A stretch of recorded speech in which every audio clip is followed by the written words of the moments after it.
Right, just like that. Right, ready? Press record? Yeah. Cool. Let's do this. Yes, bro. Right, episode 1 of Real As It Gets. I'm your host, Callum Hickey. This is Rishi Patel. Man like Rish, Rishondo, Rish the Magist, Rishi Black, anything you know him as. Nice to have you on, bro. Thank you so much, mate. Right, so tell me a bit about yourself. What do you do? What do you do for work? I know what you do, but tell everyone else what you do. Yeah, so basically I'm an osteopath. I treat people with all sorts of conditions coming to the clinic. Basically specialised in a lot of sports rehab injuries, neck and back pain, mostly. Trapped nerves, you know, shoulder issues and knees, everything you can name. Any aches, pains, injuries, any rehab you need. I'm basically the expert in that. Mate, I know this. You helped me massively. I came into you. How did we meet, bro? I messaged you after... So basically, I think it was Faisal. That's right, yeah. I rehab Faisal. Great guy, great PT. Big man in the game. Big man in the game. He tore his bicep. And I think you just messaged off that. Yeah, that he was flipping like a 300 kg tyre or something. Yeah. Man. Yeah. Guy's a mad one. Had surgery for his bicep. Literally needed it rehabbed. Yeah, I remember seeing, do you know what? I know because I follow him and I see he trains all the time. He's similar to me in the sense where training sort of like his outlet. Yeah. And I saw it, man. He looked wounded. His arm was busted. See him laid up in the hospital bed. Like, I could just imagine. Well, no, I can't. But I can only imagine what he was going through. Yeah. And I remember him putting up a video while he was rehabbing with you. And then all of a sudden I see him snatching again and he's back to normal. Yeah. And I thought, right, I got to get in touch with this dude, man, because I've been to a lot of osteos and they do the same thing for me. They click, and then they send me on my way. They didn't actually tell me what was going on. First day with you, I remember, this sounds a bit fruity, it's not. Pushed his finger right in the lower part of my back and I just spasmed and I was like, that was it. That's where it's been hurting me for a long time. And you found it straight away. You told me what to do, what I need to do to get better. And we was rolling from there, man. And since then, my training's been amazing, bro. Thanks to you. So no, thank you, man, seriously. You know, I guess when you are passionate about what you do and you just keep learning, then you become an expert in that field.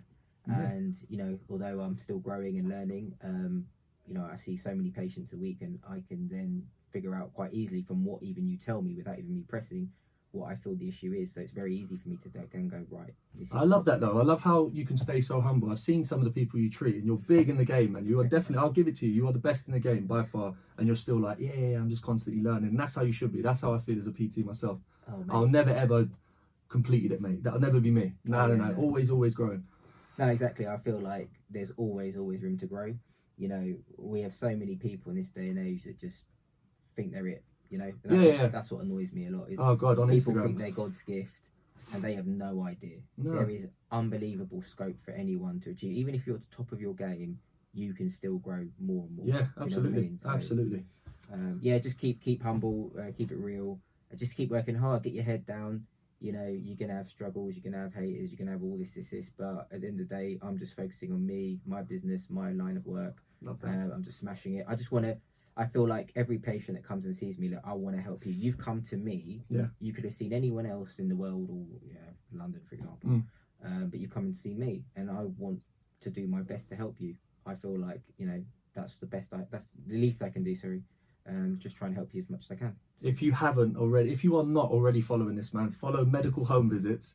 You will get all your clicking sensations done. Oh, it's amazing, man. I just sit there watching your Instagram sometimes, like, this is mad. And then I book in and you click me. Have you always wanted to be an osteo? Do you know what? So basically, how it started was, you know, I grew up in Kent, in Tunbridge Wells, and ever since I was young, you know, I was playing a lot of high-end football and stuff, and you know, I used to get these little physios on the pitch and, like, you know, get the magic sponge out in the water and icy spray. And, you know, actually, it sounds quite cool though. Like, it's actually helping my knee and my ankle. And I was just like, this is decent. Like, I could see myself doing this line of work. And I was only like 8-9 years old. And I was thinking like that. It's a bit weird. How long did it take you to go into your own studio and just boss it yourself? What, in Cavendish? Yeah. So I graduated 2013. It wasn't till about 2017 or so then I really pushed my own business. Had to work your way up the ranks. I could do it myself. Yeah. I'm working for these guys, and yes, it's been a great experience, but at the same time, you know, my earning is nothing, and I'm just not being appreciated. So So I'm getting all these good reviews. Like, I can just branch out to myself, and it's just having that mindset to push yourself and just go out and do it in the real world yourself. Mate, I see your days. I see the days, man. You do like 10, 12-hour days, no? Yeah, you see my days. You see my diary. I see the McDonald's in the morning. You see my Standard. McDonald's. Got to get in, bro. And yeah, it's just rammed. You know, it's rammed. I'm so grateful for that, and I'm always, like I said, there's always room to grow, room to help more and more people. The only sadness is I can't help everyone because of course. my days are limited, which is why we want to grow the business, grow the team. I was going to say that. So the next question I was going to ask you myself, what is, not your end goal, because there probably is never really an end goal, but where do you want to go from here? Because you're already massively busy. I know Warren's took on loads of clients. Yeah. Is your wife part of your company? Yeah, wife. So she's taken on loads of clients as well. At Poonam Shah Medical. She is great. She's got her own speciality and clients. I've got my specialities. Warren is great. He's smashing it so far. Warren the Blade. Exactly. Warren, I thought I went in. Nah, Warren goes in. So let me tell you a little story about Warren. He's obviously amazing. I'm not trying to scare you off him. Anyone who Rishi trains is tip top. I went into him and he made me tap out. You people could, like you say, yeah, I've got a high pain tolerance, man. I'm covered in tattoos. So in my head, I like to think, yeah, I've got a high pain tolerance. Mate. He started blading the inside of my chest. Yeah. And I get what you lot do. You talk to us to make us sort of forget the pain. But nah, there was no forgetting. I sort of went, yeah. Held my breath, looked away from him because I couldn't make eye contact with him. Yeah. And he's just sitting there scraping. I thought I was bleeding, man. And then I went, Warren, stop. I put my hand on the blade, stop. And then he's sitting there laughing. You lot love it, man. He's a beast. He grew up in South Africa and he's not messing around. Yeah. When I first met him, I was like, this boy. Mate, he's stocky as well, isn't he? He's a big lad. He likes training hard. I thought you'd appreciate that. Yeah, he trains down in Muscleworks, one of the like top gyms in top bodybuilding gyms. When he told me that, I was like, go on, bro. He said he's got all these road men in there with him. Yeah. They love getting treated by. He was telling me the other day, so he was doing like a 45-minute kettlebell circuit. I was like, yeah, I'll give that a miss, man. No, he loves it. He's got some guns as well. I think he likes wearing those tight shirts. This is it. Get his guns out. Yeah. All right, before we move on to other questions, actually, congratulations. You're expecting a baby, you and the missus. Yeah, thanks, mate. Are you looking forward to it? Yeah, I am. Do you know what? I'm massively excited. It's life-changing, bro. It's a new chapter in my life, but also very scared. No, of course. Yeah, that happens, man. But do you know what's weird? You'll find when you have a kid, for me personally, it doesn't really hit you until about 6 or 7 months in. Yes, you're responsible for this life, and you and your missus will do everything. You'll fall in love with this kid before they're even there. Yeah. But you sort of, it's still adapting to a routine at first. You don't actually know you've got a kid until it starts getting real hard work. At first, you're just in love, so you just sort of like, oh, this is amazing. Yeah. But then, but obviously you are a lot busier than I ever was, so you're gonna have to sort of find that balance with your missus as who does the night feeds and all that. It's just once you work together as a team, easy, man. You smash it. No, you know what? I think whether you're busy or not in life, like, it's a kid at the end of the day, and you're just, life's gonna get in the way, and everything's gonna go mad, right? What do you think it will do to your work hours? So yeah, I'm gonna have Pull to back cut a little down a lot. Yeah.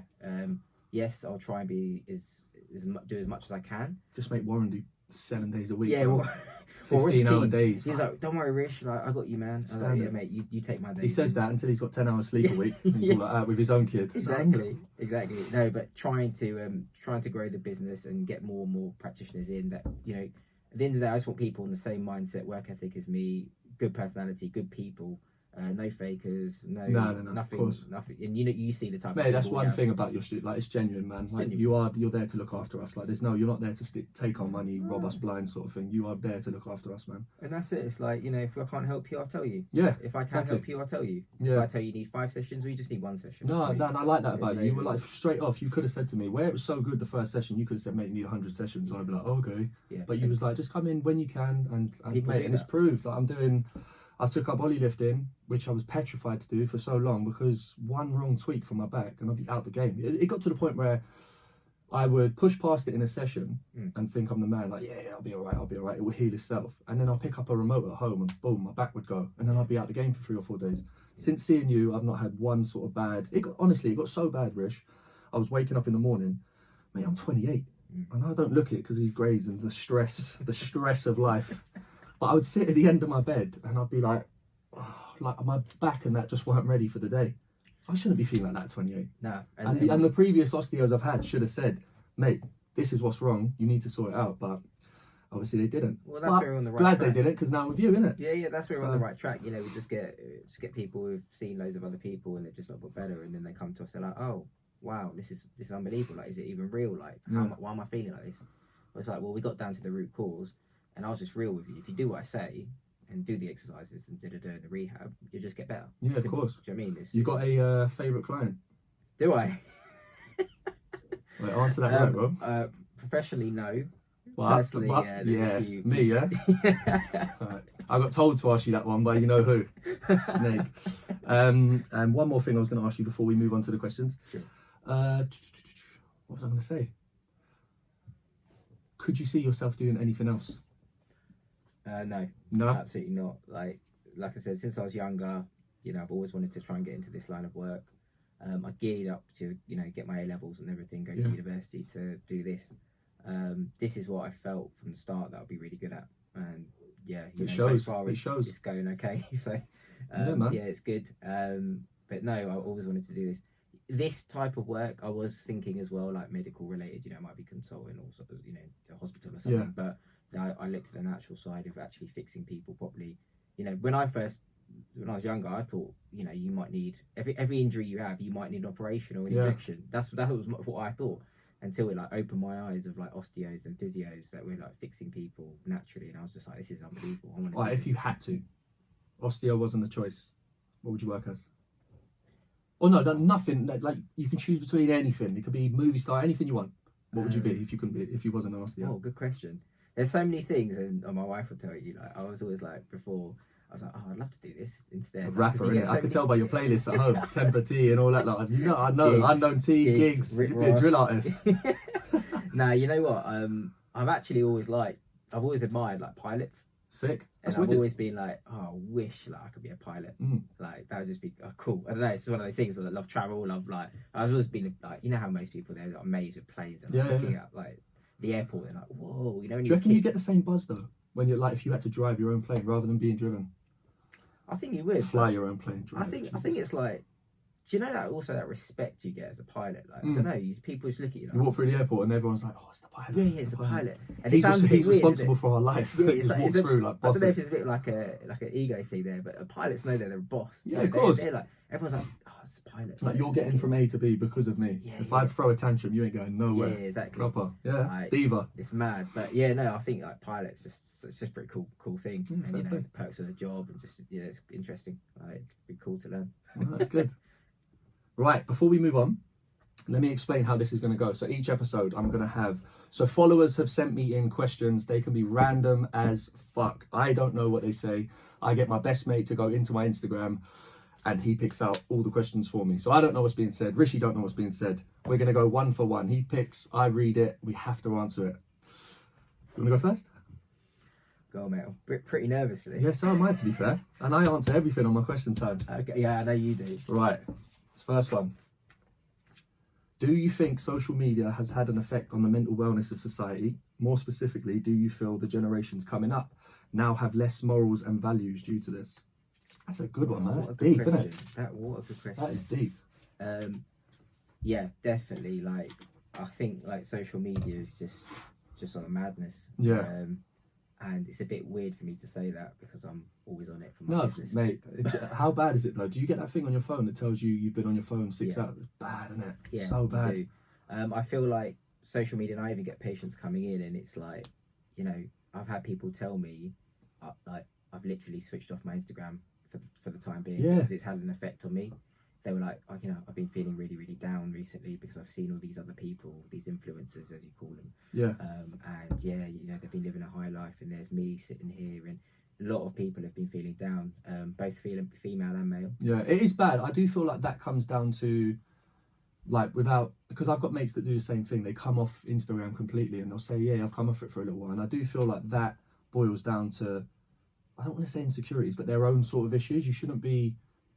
The goal in life should just to be so content with yourself that shouldn't bother you. Like, you shouldn't be looking at like millions of pounds on Instagram going, oh, why is that not me? Why is that not me? Or why is this person in better shape than me? And stuff. It shouldn't be like that. But unfortunately, that's how it is. And I feel like women get it bad, man. Like, they get it bad. Like, they're set up. The social media has sort of like destroyed their way of thinking about how, like, they just don't feel worthy. A lot of women. It's so bad. Like, women are beautiful, but they're made to believe they have to look this certain way, like, and it's bad. social media is like, it can be really lethal, man. Well, I feel like there's a couple of things. One is that social media, like you always compare yourself, even if you don't want to. Yeah. You're always thinking, okay, like this person's doing this or this person's always doing this. And also, I feel like, you know, they feel like they have to just try and live up to their standards. Yeah. It's like you just focus on your own self, you do your own thing. Did it ever happen with you, with your Insta? Like, you know, when you was building up and you started doing your own content, did you ever look at other people's osteo Instagrams and think, oh man, they're doing a bit better than me, or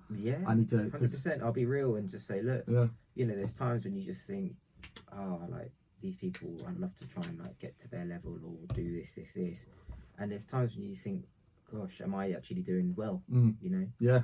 And then you put it into your own perspective and go, look, I'm just happy with what I'm doing. You know, this is just my life. I don't need to worry about anyone else. Because as soon as like I used to think, oh, I want to be like these people, like this osteo's doing really well, or this person's doing this, and I'd compare myself and I'd feel a bit down myself. Yeah.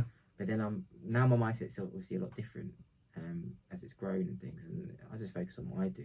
And you'll get haters and you'll get people who just chat rubbish about you. I was lethal for it, time, especially in the fitness world, man. I was lethal for it. I'd look at people and I'd see they have so many followers, but then I didn't want to be that. And it's rich because you can go through my Instagram and see that I've got loads of topless pictures. But and you'll see now that I don't do it as much because I didn't want to be that guy. Like, you know, you have to have a topless picture to be sort of building up your followers and stuff, and the picture doesn't correlate with what you're saying. Like, so I come off all of that sort of thing, and just I had this sort of attitude. It was random, out of nowhere. I just thought, I don't want to be like any of them anyway. Fuck them. Like, I'm literally want to be me, and if you don't like me, you can follow so many other people, and that's the sort of attitude I have now. It's not in like an arrogant way, but you'll see the little followers I do have, like we was talking about before, they're genuine. Like, they message me all the time. I'll never give them one word replies, no matter how big my following I get, or if I make something of myself, I'll always give them a heartfelt message back because they took the time to message me.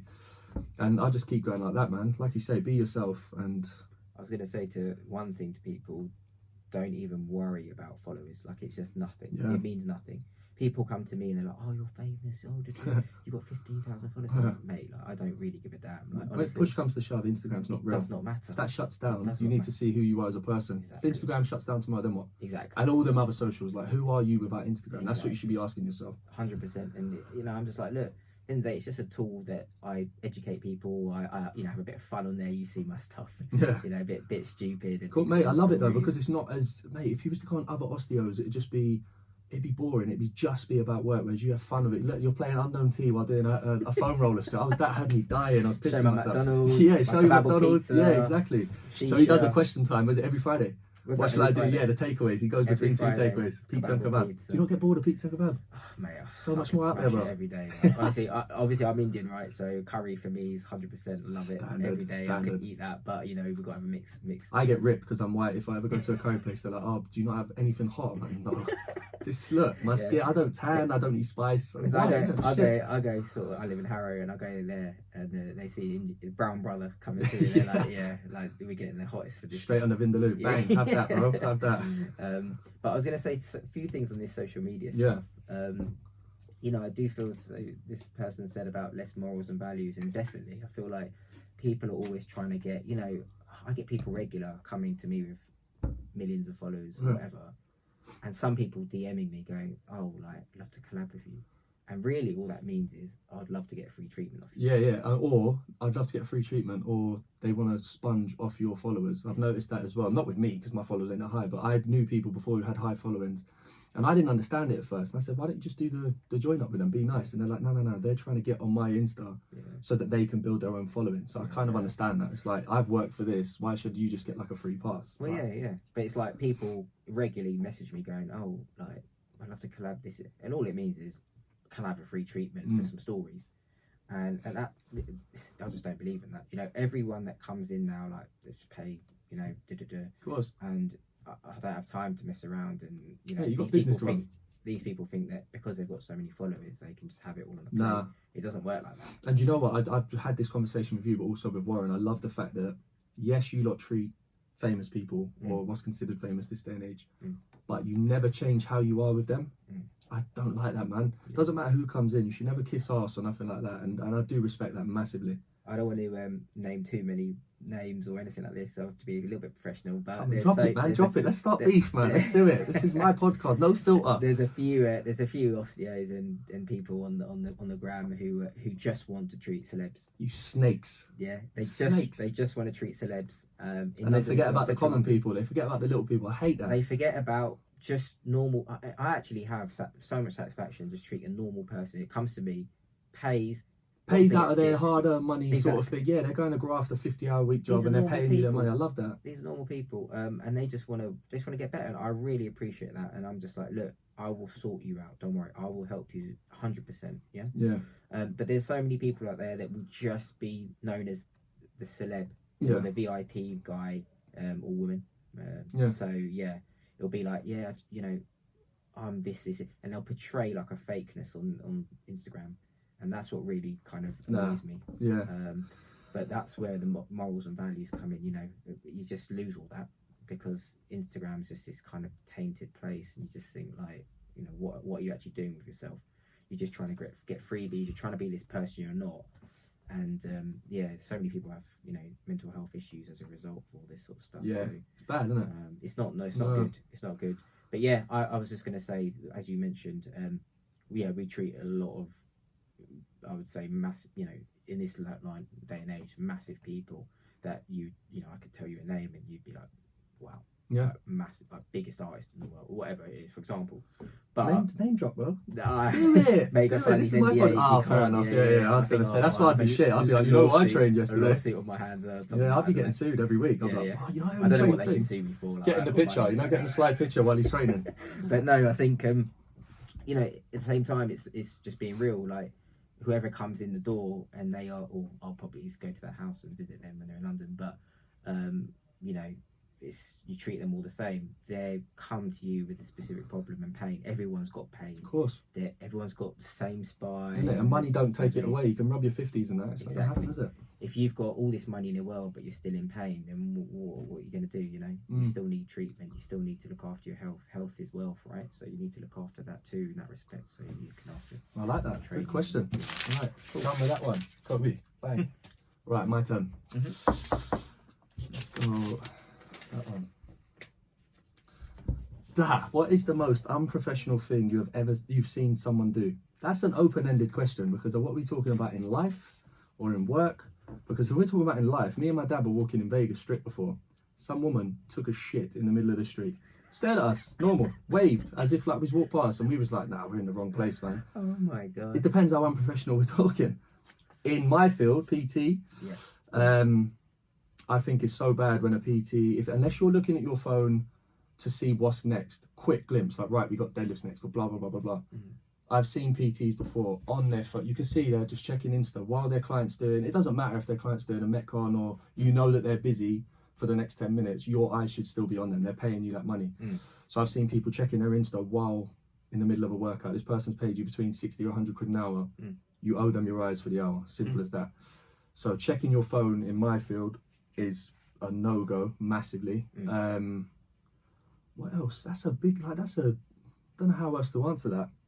Because I guess it might mean in the professional sense or your work. What about you? What's the most unprofessional thing you've seen someone do in your field or in life?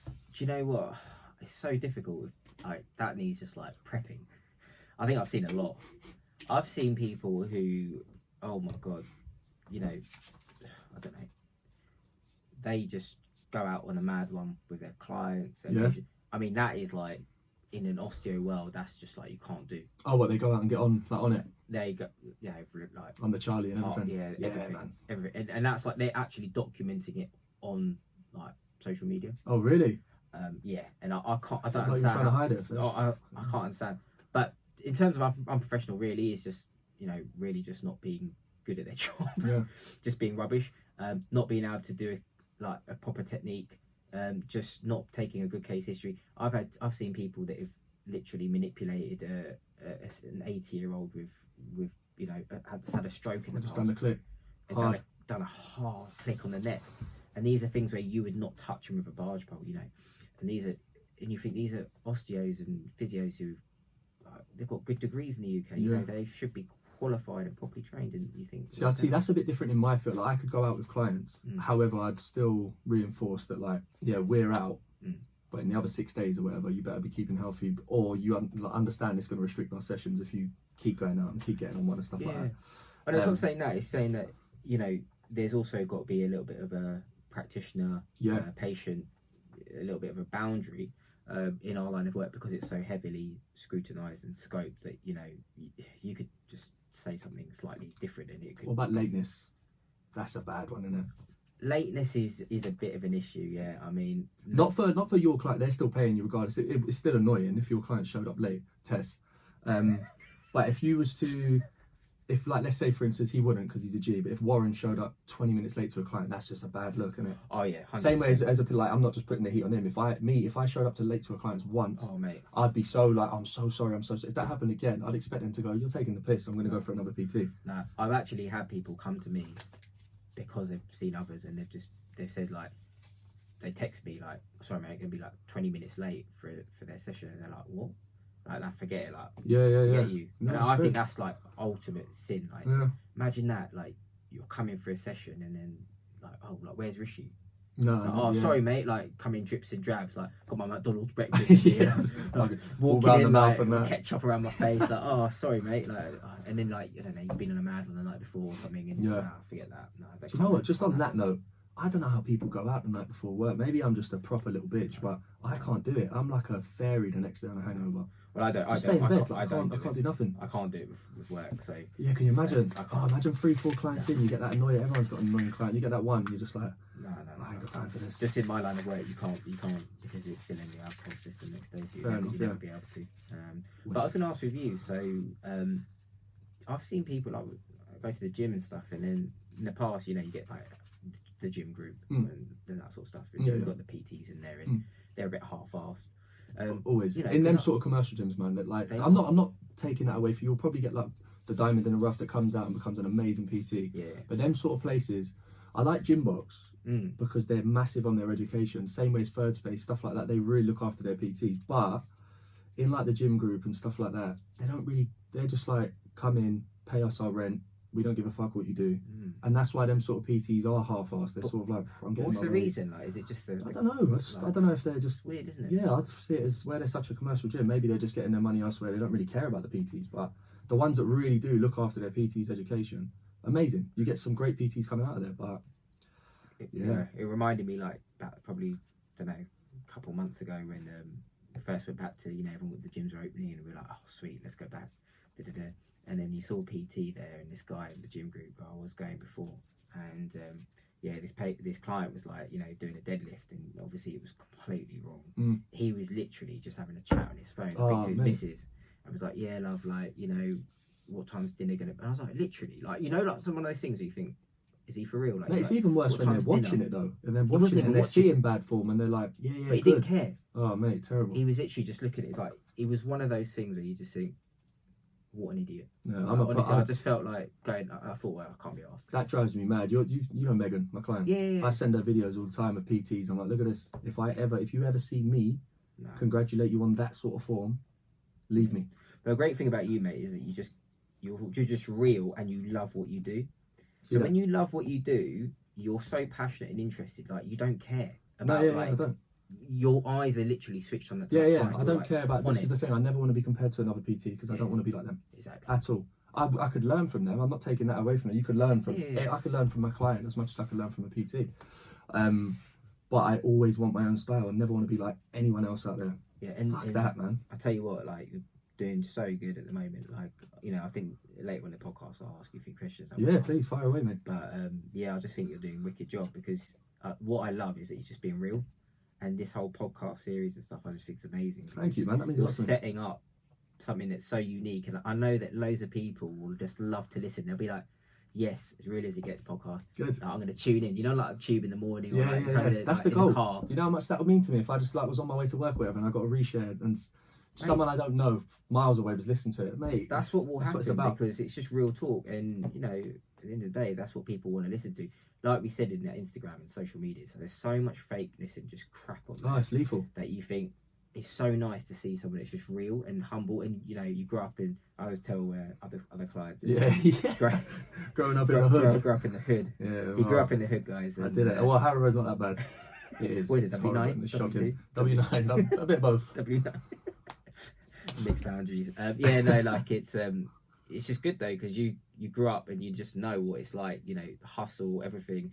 You're not one of these people who's had it on the plate, and I just think that I want to help as well. Just you know, yeah. However, I'd say that like when the area we grew up in, like shit happened or whatever, yeah. But that I'll never take that away from my family. My family gave me an amazing life, amazing. Like, you know, some people have got it a lot rougher than I ever had. My family was amazing. I had got everything I wanted for Christmas. Too much. Yeah. Like my family really looked after us. If anything, growing up as a little shit, as you do. Yeah, it was more my own choice. I was purposely hanging around certain areas that were kicking off with other areas. And that's what it was. But it was never like, you know, some people got a bad upbringing. They're from a broke family. No, that wasn't me. It was just, I had a lovely upbringing. Great upbringing. It was just, I got to that age of maybe like 16, had this mad chip on my shoulder, you know, just an angry teenager. And I was just always, like me and my mates always ended up being in fights. That was it. Yeah. But yeah, you have to pull away from a certain age, and that's the bad thing. A lot of people don't. So you got to pull away at a certain age and just be like, this is madness now. I can't keep doing this. Could you have gone in? Do you feel like, because I've had a few patients and stuff, and they were literally like, you know, they've seen people die in front of their eyes, and could you have seen yourself going down a route of where you could have gone into that line of, you know, or is it not really like that? No, well, the fight wise, yeah, like anything could happen, sort of thing. Like you end up getting in troubles with other areas. Stabbings happen, this happened, that happened. Maybe down that road if you carried on hanging around with a certain group, because you don't see it as your group's the bad one. You just see it as I'm helping my mates. Yeah. If my mates get into trouble, I'm helping them. So that's it.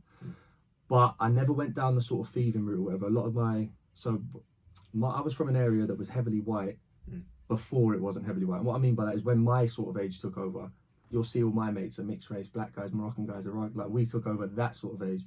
But before that, all the white lot above me, they were just heavily on the robberies and stuff like that, and that never appealed to me ever. Yeah. So, and like one of my best friends growing up, he's probably done most of his life in jail, man. Like from like 12, 13, he was constantly in and out getting arrested, and I just thought, nah, that part never appealed to me. Yeah. For me, it was more, I was just helping I saw it as I was helping my mates. I was never in a gang or nothing like that, but you just help your mates in situations which then escalate, and then all of a sudden you're in these sort of like postcode kind of wars. I guess you're just loyal to that's what it is. Yeah, exactly that. But yeah, having Rowan pulled me away from all of that massively. Like, and I haven't even like spoken to you about this. Like, you know, when was he born? I had him at 22, and I know that's still like a late age. People think, well, you should have pulled away from that a long time before that. Yeah. You do, but even though you pull away from it, all it takes is for you to be recognised for the shit you was doing as a youngster, sort of thing, and that's it. It was just like, it was all that sort of stuff. But when you're a youngster like that, they kind of just tarnish you. Yeah, exactly. Oh, this that cow guy's a little knob. little fucking knob that's starting all the fights. Like, so it's hard for you to, I guess, even if you change, they kind of refuse to see you. Yeah, that's really sad as well. Yeah, and that's what it is, tenfold. So when I was a kid, it's like tenfold to what it was. All you got to do is be seen with certain people now, and then it just escalates. Yeah, no, I mean that's crazy, because I've had patients that come in, and you know, obviously, you know, I see all sorts of people. Or a complete mix of spectrum, from the top to like just to the riffraff. Not even the riffraff, just the hood guy. You know, he's well known in his estate. And, he's, you know, he walks in with a like. You just know his aura type thing. He's nice people, but they, you know, you can see they've got their burner phones on there, all on the desk. The double phones. Like, what do you work as? Oh, nothing, man. 5 phones. He's got his mate outside on the all. Yeah, just covering the line for him while he's in there. You know, some of them have just said like. Really cool guys, but just, you know, they tell you how it is and what they see and what they do, and they're just real, and it's like, wow, you know, you grew up 5 minutes down the road. Yeah, and that's what's weird about London. You get some of the nicest areas in the world next to some rougher estates. It's crazy, man. Where, you know, obviously Camden Square, lovely area, but you go 5-10 minutes out drive, and you can get to some dodgy areas. If you're not like, if you're a tourist and you're going there, you're like, oh gosh, exactly, I wouldn't go to that. And they're just mad how they say, like, you know, the weapons and stuff and the gangs they're affiliated with or dealers. And for me, I don't care, because it's of course, nothing to do with it's nothing to do with me, and it's my professional, like, they're coming to me for pain, so I don't care about that, but it's interesting to see what people tell you. Absolutely. So you're a little bit of a It's nice to have, it's nice to have awareness of it, no? Yeah, it's good to have awareness. I feel like you need to be kind of clued up. You can't just go in all naive like some people and just pulling up in that Merc you just pulled up in. You got a side hustle, innit? Blatantly. Rish Lucas going to the source. I know, bro. I know. I can see nice one a mile off. I'm like, he sells drugs. No, he doesn't. It's a nice one, but with the baby in the way, I don't think it's the best car, right? No, yeah, it's not at all, mate. You try and get that back seat in there. That car seat is horrible. No, exactly. Right, next one. Who is it? Me or you? Me, I think. Let's crack on. What we got? To Rish. Most common issues you see in patients. How can they prevent these issues from occurring if unable to visit you? I think what they're saying is you need to drop your rate, bro. Looking for a discount, are we? No, I think that there's a lot of people that message me from quite like not just over the world, but over the UK. Yeah. And so people generally sometimes just can't come down. It's way too far. Yeah. At the end of the day, that must be nice though, knowing that like they're still hitting you up when they can't make it to you. They're like, I still need this man's advice.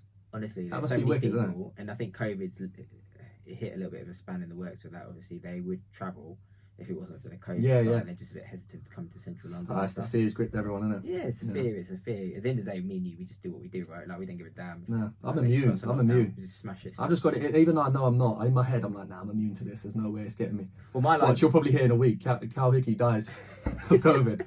I weren't immune, guys. I hear it from my brother coming in. Yeah. Oh, you know, Cal died. I was acting the other day. I was wondering why I didn't get that. No, I always just say, look, it's all about preventative medicine, right? You know, yes, I put a lot of stuff on, poor eating and things, and most of the time I generally eat good and I train and stuff. I just don't put it on as much. But in terms of physical side and pain injury side, yes, rehab is key. Yeah, rehab really is key, especially if you're training hard like you can. You know about rehab now, mate. Now. In my head, like, but that's again like such an idiot in my 20s, my early 20s. So you've seen me share his Instagram base life. Base life. So he'll tell you, I used to go to his first gym and I trained for like 2-3 hours. Proper idiot. 3 hours in there, just training hard, doing all these metcons. First, like discovering CrossFit and doing a mix of bodybuilding because I didn't want to let that go just yet. So I was mixing everything. And then by the end of it, I'd be like, well, I'm going. And they'd be like, you're not going to stay and stretch? Like, nah, I don't need to stretch. And I'd laugh it off for years like an idiot, even though I knew I should be stretching. And then it caught up with me. Like, no matter how invincible you think you are in your 20s, it will catch up with you and you will get an injury, man. Trust, it will catch up. I feel like this is how it works. You find what the problem is, you fix the problem with treatment or whatever. You may not even need treatment. You might just need the correct bespoke exercises for you. Yeah. So you could be like, I've had this hip injury for ages. It's just not like shifting. Well, it's like, well, let's find out what the actual diagnosis is, and it could be, I don't know, bursitis of the hip. And you'd be like, all right, you've got to do these exercises, and it has to be like, consistent. There's no point. I get so many people come in, they're like, yeah, mate, I did the exercises for a week. I felt so much better. Thanks so much. Really appreciate it. And then like 3 months down the line, you see him, they're like, mate, like it's come back. I'm like, yeah, but have you even done it over a consistent period? It's not saying you've got to smash it every day, but a couple of times a week when you're in the gym, just get on with some stretches. Do you ever do like FaceTime appointments with anyone? Like, so you can talk them through it if they couldn't make it down to you. Like, so let's say for instance, this person who asked that, there's no chance of him or her getting down to you. Absolutely. What would you recommend that they watch your videos? Because you put up quite a lot to, like, if you've got back injuries, ankle, anything, you put up loads of content. Start off with like I feel like I just want to help people just naturally without them even wanting to contact me. Just they can look at my videos and just be like, I'll just do these exercises for, I don't know, shoulder clicking or something. Try them first. There's loads of rehab posts on my Insta. Do that, and then if there's still niggling or there's still an issue, you can always have a FaceTime appointment. We always just do a Zoom or Skype. I've had people in the US, over Middle East who've contacted me at the start of lockdown and middle of lockdown, where they're just like, can you give me some advice? Like, I'd love to do an appointment with you over the phone. And for this one, what's the most common you see? Most common injuries? Is that upper back? Oh yeah, massive. Like, there's so many. Because that picture you put up recently about what scientists think the future generation, that's scary, man. Posture. The neck's forward, the back's all rounded like Quasimodo. One good thing is that people have been more aware of themselves due to how, what they're seeing on Instagram and stuff, and posture and education tool of it is really good, I feel. And yeah, posture, people are really noticing it now. Like, do you remember when I first come into you, I thought I had like a hunch. I was convinced I had a hunch. Like, because I remember some yogis that used to train in my gym, they saw my back and it was like, you're badly hunched. Put it in my head like, oh fuck, I've got a bad hunch. And I come in to see you and you was like, no, it's just an abundance of muscle. So my ego went, to be fair, mate, straight through the roof. I was like, yeah, my back's wedge. I did say you had like proper, just all the back, a lot of tone in your muscle. Like, honestly, like, I don't know if you can show it, but but yeah, it was just really, really tight, so you had to release it. Common conditions, like neck problems are massive. Yeah. You know, trapped nerves. Is that the best you like treating at the most? The clicks? Oh, it's the best, isn't it? And guys, like, I just watch your Instagram for it, like the clicks. I'm there for the clicks, man. Yeah. Someone said the other day they get to sleep by listening to like my clicks. I was that's quite sick. That's quite. I'm worried about them. Weird, but yeah, I'm worried. Do you have their names so I can message them after and report them? Yeah, I was gonna say block them. Need their hard. Just Pornhub for clicks. Oh yes. No, neck, lower back. Yeah, so lower back's obviously main sciatica, disc injuries, muscle strains, all of these things. But it's just every single joint, right? I mean, it can be anything. Yeah. So check the Insta. Follow your page, definitely, obviously, because follow, isn't it? Yeah, follow page. Do you know what I mean? See the rehab. And then, would you take if they could get in touch with you? Would you take a FaceTime? Yeah, absolutely. Look, guys, I'm here to help. Well, there you go. It doesn't matter where you are. You know, just message and I'll sort of point with you. Fine. Sick. Right. Okay. On to the next one. On YouTube. You. 2Cal, would you ever date someone that wasn't into fitness? Yeah, do you know what? I would. To be fair, my boy's mum, she would do the odd session. She was never out of shape, ever. But she wasn't into fitness, and I think that's why we gelled so well. Because at the time when I was seeing her, I was like obsessed, like really, like, not in a good way either. Like I was obsessed to the point I was that cunt that wouldn't eat cake on his birthday. That guy, one of them arseholes, yeah. Like so, the no carbs before a holiday to get lean for one picture, and then you just binge when you're over there and it just bloats out anyway. I was that sort of guy, and she was the complete opposite to me, which was that balance. She'd be like, I'll have a day off, and that's why I think we lasted so long. She was the opposite of me being so like obsessed. However, through my job and that, you do appreciate a woman that knows how to move well. I'm not talking about their shape or whatever, but just a woman that can train and move well. That's really attractive. But it wouldn't bother me if they only got like one session. I don't expect them to come gym five days a week with me and fucking have to beat each other in workouts or like I PB'd it. I wouldn't care about all that. Like it's about how you click with them personality. Right? So I would definitely date someone that wasn't into fitness. However, I do appreciate someone that trains. Yeah, exactly. That's my answer to that one. Not mentioning names, but someone that you know very well now. Huh?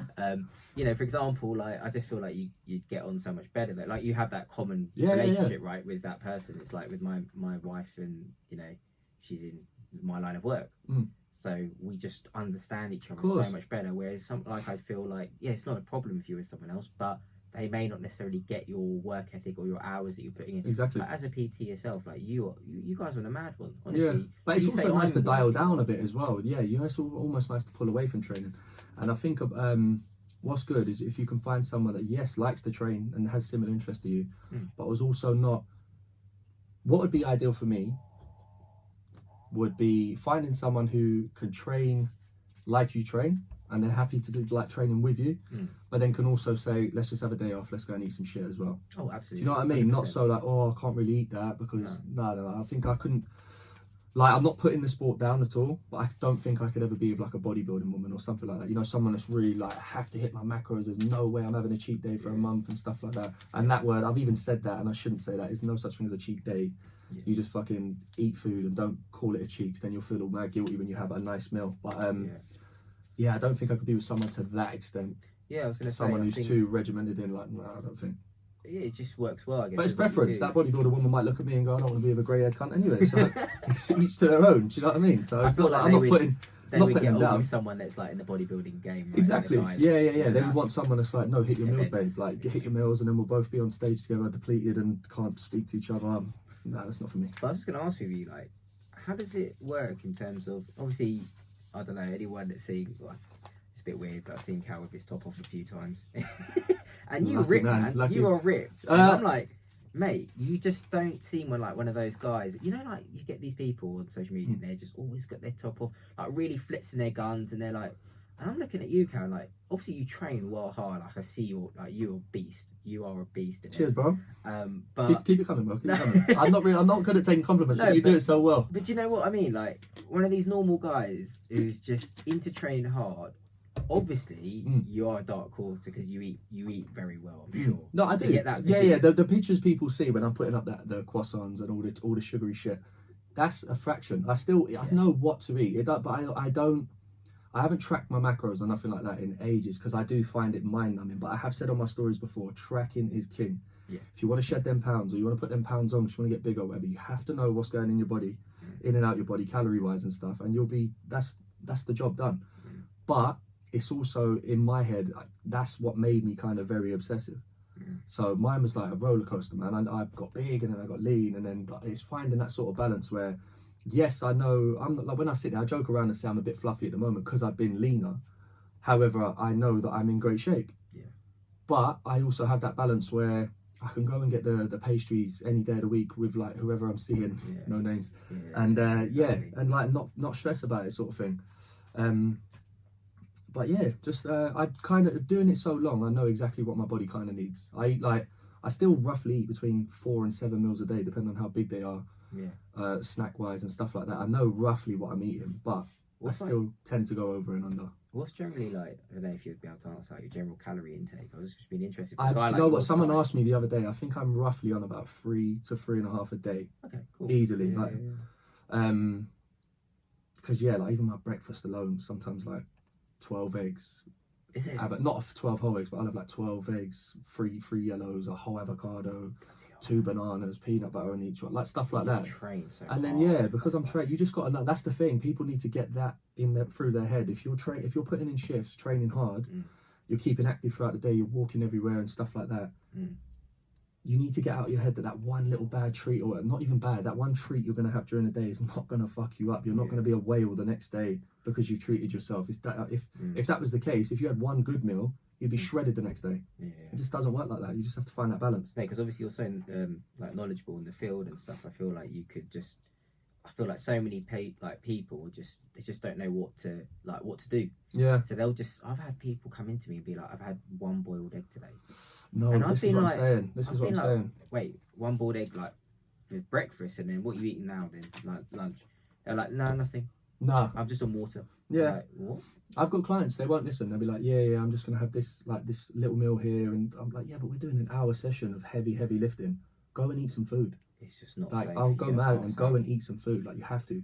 And that's also what came onto one of the questions before about all of this stuff with morals. I feel like if you've got a big following as well, you need to be able to kind of educate people on the right stuff. Yeah. And you get, I don't know, Kardashians for example, or people like that who've just got, selling these shakes. Oh just mate, completely pointless. They are the worst people on Instagram. They are the worst. Not just the Kardashians. They're shit as well. Yeah. But I'm just people that randoms. Yeah. People that are like, they've took gear or they've been training their whole life and they're on this really strict diet and they're shredded, and then they'll give you a fucking pink fit tea or something like that and guaranteed to lose weight, and it's bollocks, man. So if you buy it, please, anyone that listens to this, don't buy it. There is no such thing as a liquid that can get you in shape. Yeah. No such thing, unless you're talking about steroids. And that's where we talk about There's no morals. liquid. That's where we talk about morals, right? Literally, you know that it doesn't work, but you're going to get the money for it to promote and kind of endorse this crap, basically. Yeah. It's similar. I actually get a common question just quickly.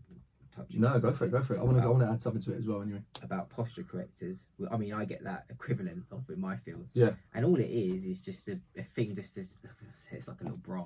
Just chuck it on. Mate, I keep seeing this pop up on Instagram. Like something you lean on. Apparently, it gets all the clicks out and stuff like that. It's a mad sponsored thing going on, and it's just all rubbish. So speaking of sponsored, like you were saying about these people have no morals because they're endorsing that kind of shit on Instagram. You have my word now on the first podcast. I'm a nobody now, and hopefully in some time I am a somebody. But mate, I will. But you know, but listen, I will never ever endorse something that I don't truly use myself. Yeah. And I mean that. You'll never ever get me doing, as much as it's nice.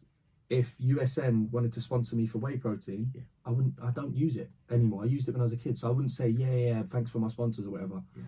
However, if people are listening, I like Nike. Like if they're looking for an ambassador, I like Under Armour? Grenade's good. Under Armour, I'll take Under Armour too.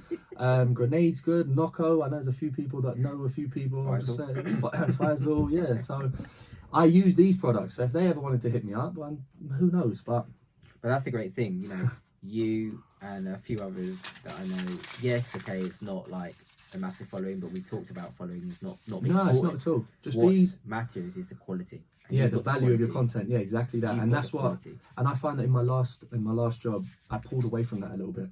I was just posting for the sake of posting. Oh, this picture looks good, and I'll hold my hands up to that. This picture looks good. Let me put something fucking that has nothing to do with that picture up. And I became that guy for a little while.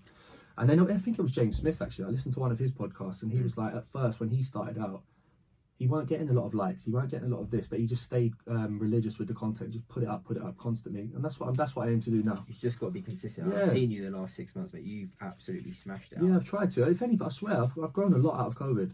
Mate, a lot of people took a hit. I was like, no, fuck this, man. I'm going to spin this around. And that's just where the mindset changes, right? Yeah. Like, is COVID going to defeat me, or am I just going to smash it up? Smash it up. And you've I don't lose. You're one of the guys. I told my wife earlier, you've literally killed it, and she was like, wow. Thank you, man. I appreciate that. This is good. Because I was just going to ask a question about you, and I know, like, obviously we got chatting at the beginning of the year or something. Yeah. And I know you were going through a little bit of a tough time there. Do you want to just tell me a little bit more about it? Because I'm kind of confused as to what happened. Yeah, mate, I'm open about everything. So what was going on was, I was coming off a breakup with my boy's mum of 7 years. And then I moved on quickly with another girl who was not right for me at all. Like, it was really fucking bad. So I was coming, and then we split. So I was digesting them both them breakups, not understanding what was going on. All while this shit was going on, the last place I was working at, I won't drop names now, but everyone knows the story by now. Yeah. But I was working for these two brothers and this woman, and the company was just in tatters. And I thought that was going to be my career. I really thought, like, this is going to be me now for the next 10, 15 years. I'll build myself up.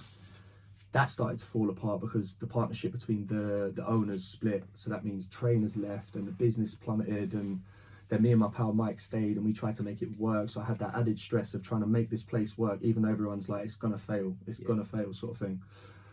And then we started to spin it around, and then it took another hit, and then, mate, it was just what the thing is, like I said, I've said on stories before when I've talked about this, people go through a lot rougher shit than me, than I've been through.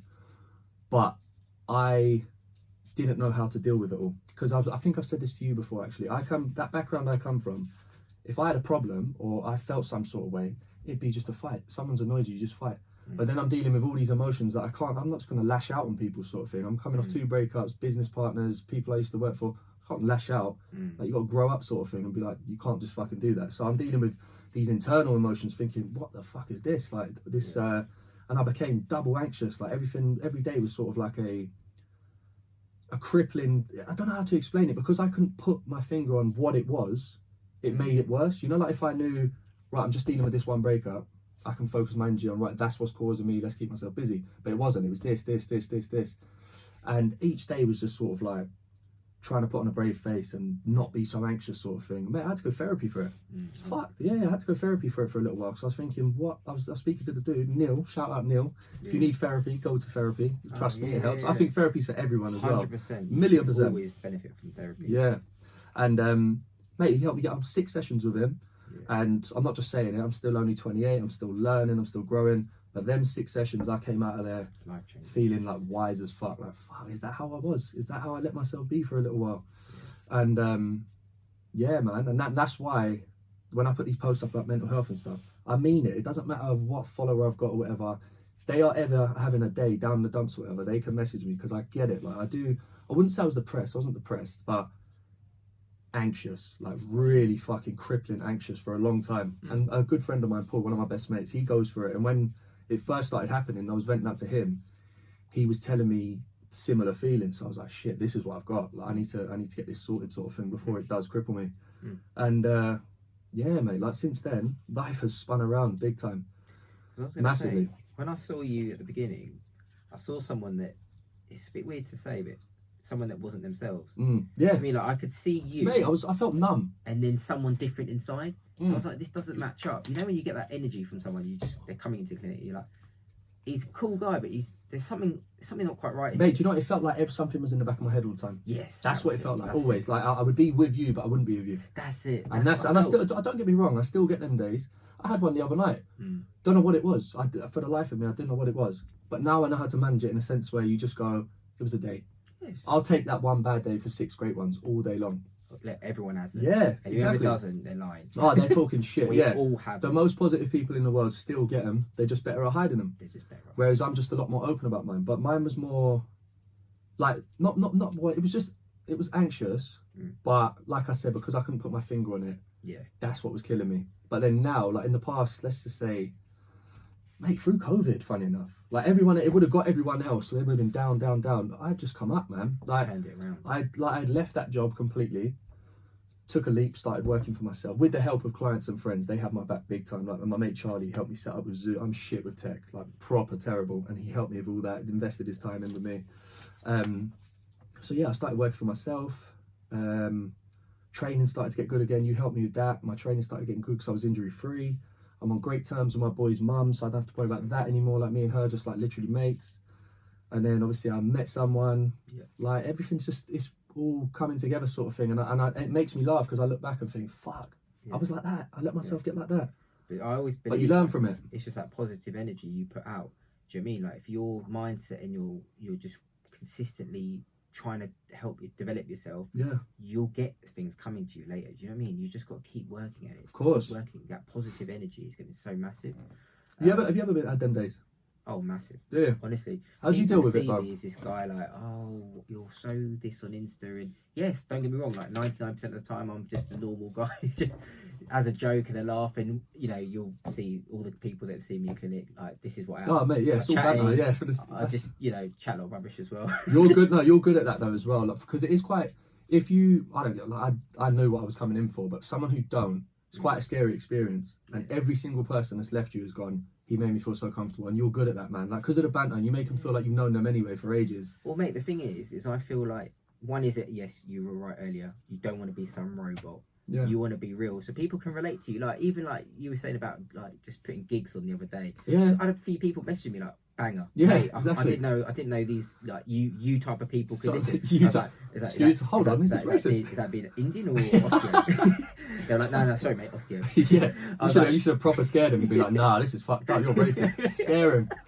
But they were like, I don't know, osteos and that could listen to this type of music. I was like, mate, like we are normal people. Yeah, exactly. They think just listen to classical. I like classical, by the way, but. And then they were just like, yeah, like this is mad. Like you listen to this, and it's like, yeah, like have you not seen some of my stories? Like I chuck them like kebab and everything on there. Mate, it's wicked. It's wicked. And you think like this kebab and then a 5-mile run and then some gigs, exactly. Just random. You just be like, well, who? Like this guy's just, but it's intriguing. People just like, this guy's got some sort of personality, and he's just a bit of a mad one. Like, and obviously knows his shit, so let's try and see, you know, book an appointment to see him. And then the good thing is that I'm one of those people where I can get on with literally almost anyone. 99% of people, unless you're just an absolute idiot. Yeah, that's the thing. You will get people, it's not you. Yeah. They're just cunts. It's just weird. Yeah, they're cunts. Yeah. But majority of people come in, they know what they're going to get. They see my stuff. They know who I am, really. They know a little bit about me through stories. And they're just ready. They're so excited for the appointment. They just kind of already have a little connection with me. And I'm like, that's great. And I am generally, because I know what it's like to go into a clinic or a doctor's or, dentists. Yeah. Oh God, just nerve-wracking, isn't it? Yeah. That big white room and you're just like, oh shit, man, what do I expect? Drills and stuff around you. Oh gosh, it's scary. But then you just think like, I want to make it as friendly and comfortable as possible. Yeah. Even some people have had like, 2 days before, they were like, oh, shall I cancel? I'm really scared about this, like clicking and stuff. And I'm like, don't worry, it's not just all about clicking. Although I put that on my profile, it's not all about that. It's just what people like to see. No, of course, yeah. It's just the content, isn't it? It doesn't mean that's what it is. Exactly, but I make them feel so comfortable, and they're just like, wow. And it actually sounds a bit soppy, but it actually makes them stronger as people, because they're like, I've actually overcome. It's getting over a fear, yeah, of course. Like, I feel so like that client Samira I sent to you, she was bottling it, proper shitting herself before. Shout out to her. She's a chick, isn't she? But she was shitting herself for a long time. I was like, go down to him. He's not gonna break your neck. Like that's why I put the video. Remember the video with me and you? I was like, look, he don't break necks. Like snap my neck in front of them. You're cool. So people just need to. It's a noise. Like you know what you're doing, man. It's a noise. Yeah, I know what I'm doing. So before we jump on the next question, actually, so to clarify that question. yes, I would date someone who's not into fitness. I need to be mentally stimulated more than anything else. Well, I guess as long as they're on the same page. Exactly, and obviously great sex helps a lot. Other than that, on to the next one. Okay, let's go for this one. Right. Sorry, Mum, if you're watching that, by the way. Oh my God! If you were a woman for the day, what 3 things would you do? Oh, bloody hell. Can I just, like I said, I'm going to go first on this one because, like I said, there's no filter. And if any man says otherwise, they are talking absolute shit. Yeah. The first thing I would do. I think I know. Exactly. All right. Let's ask the public. If you was a man for the day, what are you doing? I guarantee you they're going to play my dick all day. Yeah, they're going to play with their dick all day. Yeah. So that's the first thing I'd do. It'd be like a PS4 controller. I'd be fucking raw, mate. That would be number 1 for me. I don't know what Rishi's would be. Yeah. Number 2, I would actually like to see. This is going to make me sound like a sexist, but I'm not at all because some women out there are loads of women out there are strong as fuck. Yeah. But I would like to go and have a session. Not like sex, I'm talking about like have a session like weightlifting and stuff like that, and just see, because like in like the CrossFit games and stuff like that, the weights are always different. They scale down slightly for the women, but mate, I know women that would savage me in workouts, like properly savage me, like weight wise and everything. So I'd like to go and do a session to see how different it is on the body I had yesterday compared to this woman's body I got now. Yeah, that's true. That would be number 2 for me. Number 3, do I say this or am I going to trigger a lot of people? Go on. Are periods that bad, or do they just go on about it? I'm joking. I'm joking, I'm joking about that. I'm playing. I was going to say actually about the period thing. Like, I'd actually just, it sounds a bit weird, but I like to kind of just to know be interested to what it feels like and the hormone changes. Because as men, like, and again, if they say otherwise, they're talking shit. But you know when like your missus or your bird or whatever, they're like, "Oh, I'm in a bad way today. I'm really hungry. I'm in pain because of it." And sometimes we just sit there and go, "Oh, it can't be that bad." Yeah, but apparently it's meant to be fucking horrible, isn't it? So. Yeah. And I don't think that counts because if I woke up for the day, it might not be that time of the month. So, what would be the 3rd thing? Do you know what? This sounds so weird. Like, go on. This podcast. They're going to be like, Rishi, this type of question, isn't it? But I was thinking, what would it actually be like to just have, like, I don't know, say for example, you're in like a business suit, like you're going to work, just and you wear like heels and stuff. And like, I can imagine it being so uncomfortable, man. Yeah, that's what I'm thinking. I'd grow my calves though. My calves a little. I'd just be rocking heels. But would it be if you're a woman? You generally feel quite comfortable in it. No, I've never heard a woman say them heels are comfortable. Really? Because some wear them all the time. I know they 24/7. Surely, every single woman, like I'm talking sisters, mum, birds, whatever, like any ones that I know, anytime you see them take their heels off, they go, "Oh, fucking hell, my feet." Yeah. Surely it can't be comfortable to wear all day. Yeah, I don't know. I just thought. Or do you? Do you know? Rishanda. To be fair, I could just do that now. I could just get some heels. Yeah, you should do it, man. Freak someone out the next time you do it. Just click round in heels next to them and just go. Just wear them in clinic. I've only got 2 for that. I don't know what the third one would be. Mate, just say we could, like, we'll be on the period, and I think that'd be interesting. Yeah, all right. To see what all the fuss is about. Obviously, actually, just even like, obviously your boobs and that. Yeah. Just having a look at. Some feel and that. Yeah, and just yeah, and your bra and see like. But I'm not really a boob man. So even if I was a woman and woke up with boobs, I don't think I'd pay much attention. Well, I've been fat. I've had boobs. Yeah. As a kid, I had tits, man. Yeah. So Did you? Yeah, man. I was fat. Oh, you weren't like. Oh no! What you thought I was born like this? You weren't nah, man. Do you know what? Once this hits, and get a little bit more rep for myself, I know I'm gonna get my mum to show you some bad pictures. Yeah, man. I had no neck, bro. I was just some fat little paddy kid. Like, honestly, acne. No, it's terrible. So yeah, I've got 2. You've gone. I've gone with the heels. The heels. Rishi the CrossFit. Right. Next up, what we got? Yeah, we still got time. To Rish, this is a 3-parter. Oh gosh. So, favourite injury to treat? Well, you see a lot of the necks. Yeah. And then neck and headaches. They're amazing to watch. As like a punter, they are amazing to watch. I'm just genuinely interested in neck pain and headaches, so I like that. All right. But whatever. Weirdest body part you've had to adjust? I have actually, believe it or not, had to manipulate the coccyx. How'd you do that? And you have to then, essentially, you're going in their bum hole. Oh, really? Yeah, because it's been out, like, deviated to the left and right. You don't go fully in, but you go with the glove slightly in, and you kind of manipulate it out back to the midline. Did they make eye contact? Oh, they're on their front, mate. Don't matter. I was going to say. Just as well. Don't make it weird. Don't make it weird. Yeah. But no, that's the weirdest part. Otherwise, you're treating obviously sometimes very close to the pubic bone, around the genitals. How do you even injure that? The coccyx. Yeah, but do you fall over and just break it or something? Yeah, sometimes it can be through like injury with sport, so you can just most of the time it's actually like a fall, or a car accident. So it can be like jumping off from a height or something, and then you've smashed onto that bit. Sometimes it's through I don't know, fight or brawl, and you fall down on your coccyx, and then it injures it. I remember years ago, I don't know why I'd done it. I think I went down like a ramp on a scooter. And you hit the floor. Oh my god! It didn't break, but it was horrible. Was it? Skateboarding's one that I've had. Yeah. And third part, apart from me, obviously, patient success story you're most proud of.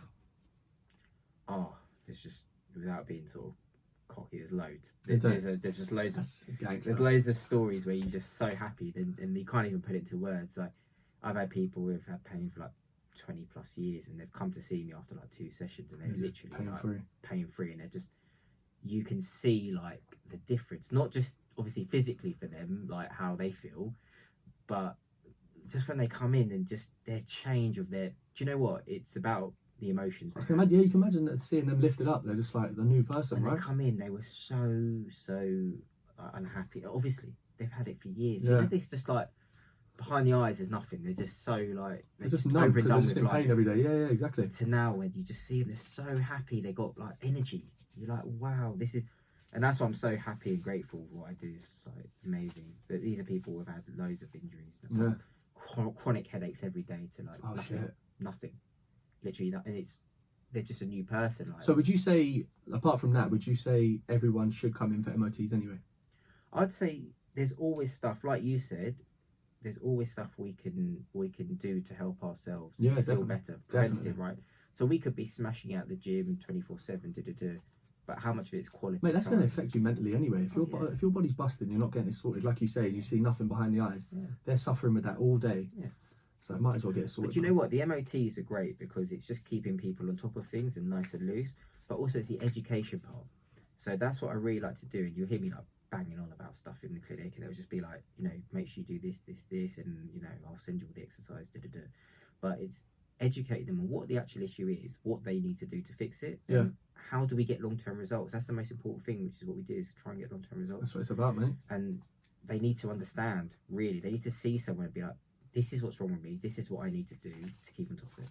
Simple. So patient success story is me, basically. Yeah, you've been a great one too. Yeah, mate. Just slamming the weights again. Mate, you've been, it's like, it's little things like that.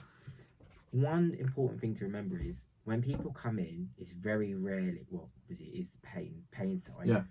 But actually, it's much more than that. It's much deeper than that. It's everything that goes beyond that. So I could, for example, would have a guy in, he's got lower back pain. He's had it for a few months. But in those few months, it's had a toll on his relationship. He can't play with his kids. He can't go to the gym. Imagine that. He can't go out and socialise with his mates because he can't stand for a long time, and he can't go to the pub. He's just like, he's basically on borderline depression or anxiety. Yeah, you would be, man. Imagine you'll know when you're sitting there with your daughter in time, and you can't. Imagine you had a bad back, you couldn't play with them, and they're like, Dad, come play with me. You feel like shit. A lot of people come in and say like, mate, the worst thing is I just can't even like entertain my dad. They're like, Daddy, like, let's play. Like, that'd break my heart, man. And they're like, oh, can't. Sorry, mate. Yeah, and if you met my nieces and nephews, they wouldn't let me. If I was injured, they'd fuck me up anyway. Do you know what? Like, cool, you can't get us then. And then just rush me. How it has an effect on you, just like your mental health, and just like, you know, you get snappy, you get anxious, you just don't want to do anything. It has an effect on your gym routine. You might put on weight as a result. You'll eat rubbish. You'll do it, and it's just. And that's the thing. Do you know what's bad about like eating bad food? It always seems more appealing when you're down in the dumps. Yeah. You know what I mean? Last thing you want is a salad when you're feeling shit, right? People just binge, right? Yeah, exactly. So if you're feeling that way anyway, that's where you will put on the weight, and then which will just add to more depression, and just it's a vicious cycle, isn't it? Yeah. And so that's why I'm like, look, it's very rarely about the pain. It's much more than that, you know. Kobe, mate, I should have done MBA. Is it me? Yep, you. Oh, hey, this is a good one. Do you think relationships can or will affect how you progress with work? Is that for you? Go on. Both. You go. So for me, I think yes, if you're in a bad relationship. If you're in a bad relationship, you let that person, every situation with that person cloud your thoughts. You then bringing it to work. Fuck me, I'm speaking from experience. Yeah, no, go on. So yeah, you definitely, because you're not thinking about, I mean, if you care for that person, but you also realise you're in a shit relationship, you're still thinking about whatever's gone on at home, So you can't actually, like, your love for your work just takes sort of like a standstill because you're like, no, I need to sort this before I worry about this. So yeah, massively. But if you're with the right partner, like, look at your missus, you and your missus, like, you're both growing together. That's the goal. Like, that's the goal. So I'd say that my answer to that would be, realize if you're in a toxic relationship, fuck them off. Or you might be the toxic one. They might need to fuck you off. Yeah. Do you know what I mean? That's the thing. Yeah, because if you're asking that, wow. Yeah. But yeah, find out if you're in a toxic relationship. There will be traits. You shouldn't be feeling like shit every day in your relationship anyway. So be with the right person, and you'll know, man, because you'll talk about future goals and stuff like that, and you should know the goals that both your partners got anyway. So, and if you know that, if that's a problem to you, then you shouldn't commit to that relationship anyway. Like, their growth shouldn't be a problem to you. 100%. And so yeah, my answer to that would be, if you're in a bad one, massively, it will affect everything you do. If you're in a good one, mate, you should be floating, man, and growing together. That's what it should be. Yeah. Right or wrong? Yeah, 100%. Yeah, that's it. I feel like generally, if you're in a relationship and it's good, you have to be on the right path, with the right goals. So, I have to thank my wife. I was going to say, you too. Because we have been in that place where we were, 4 or 5 years back. I would sit there like Saturday night, like midnight, 1 a.m, and I'll be researching and I'll be doing my business and I'll be working. And she would be sitting there as well doing her business. Love that. And we were like, because you both had a goal. Each other. Yeah, you both had a goal. Imagine that I was with someone that was like, just like, hurry up and finish. Come back to it. Like, nah, man. Yeah, like, Rish, why are you doing these days? Like, like, come back to me, or like, let's go out and like, why are you always working for? Like, mate, I'm working to provide and have a good life, basically. And I feel like if you are just you're not in it, then what's the point? Like, you need to be on the same path for each other and the same goals, and realise that it's going to take damn hard work to create what you want in life. Yeah. If you're not ready for that, you're going to be them off. Right. We are running out of time, bro. One last quick question. What is your definition of happiness? Definition of happiness. So, that's a good one. I would say just being in content with what you're doing, being so happy with what you want to achieve, and I guess fulfilling your goals. Like, I've just got loads of goals that I want to achieve, and if I can tick them off, then that is happiness for me. At the same time, as long as my loved ones and everyone around me are happy, and they're supportive of me and we're all getting on, then that's also happiness for me. Happiness for me is something that I'll always wake up and I'm just like, yes, I feel good. That's happy. Love that. If you're not happy, you wake up and you're a bit like, and we all have those days, but I mean, it's every day. Yeah. You're just not happy. You're just like, you're miserable. No, of course. You obviously, you need to change something in your life. But as soon as you get up and you're like, yes, I've got my wife here, great. I've got my kids, I've got family, and I just love what I do. You're there. I love what I do. Then you're like happy. That's happiness for me. Mate, amazing. That's all we got time for. Thank you so much for coming on, bruv. You're absolutely amazing. Mate, it's been sick. And I will see you for another treatment very soon. Yes, man. See you soon. See you later. Mate, that was epic. That was good, man. That was fucking good.